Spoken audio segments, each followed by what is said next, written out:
నా అల్లుడు చాలా మంచోడు. నా కూతురు మాటే వింటాడు. ఇదిగో ఈ కొంగుందా? ఈ కొంగుకి కట్టేసి ఇలా తిప్పేసుకుంటుంది.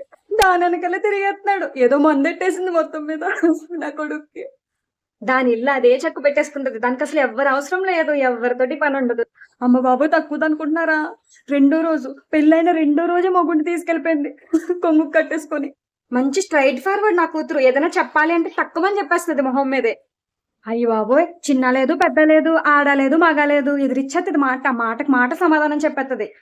ఏమన్నా అంటే స్ట్రెయిట్ ఫార్వర్డ్ అంటది. నా కూతురు ఎంత కష్టపడుతదనుకుంటున్నావు? అదే ఉద్యోగం చేసుకొని దాని కాళ్ళ మీద అదే నిలబడి అదే బ్రతుకుతుంది. ఎవ్వరి మీద ఒక్క రూపాయి కూడా ఆధారపడదు. ఏదో జాబ్ చేసి సంపాదించేత్తందని ఒళ్ళు పొగరు. మామూలు ఒళ్ళు పొగరు అనుకుంటున్నావా? కొద్ది రోజులాగితే నేల మీద నడవదు. గాల్లో ఎగురుతది. ఇంట్లో పనులన్నీ చేసుకుంటది. బయట పనులు చేస్తది. అయ్యో! తెగ కష్టపడిపోతది నా కూతురు. ల్యాప్‌టాప్ ముందేసుకొని టక టక టకమని నొక్కేత్తది. ఏదో ప్రపంచంలో ఈవిడే పెద్ద జాబ్ చేసేత్తన్నట్టు. తనకి ఎక్కడ టైం ఉంటదమ్మా? ఇంట్లోని పని చేసి బయట ఉద్యోగానికెళ్ళాలంటే అందుకనే హెల్పర్‌ని పెట్టుకుంటున్నాను.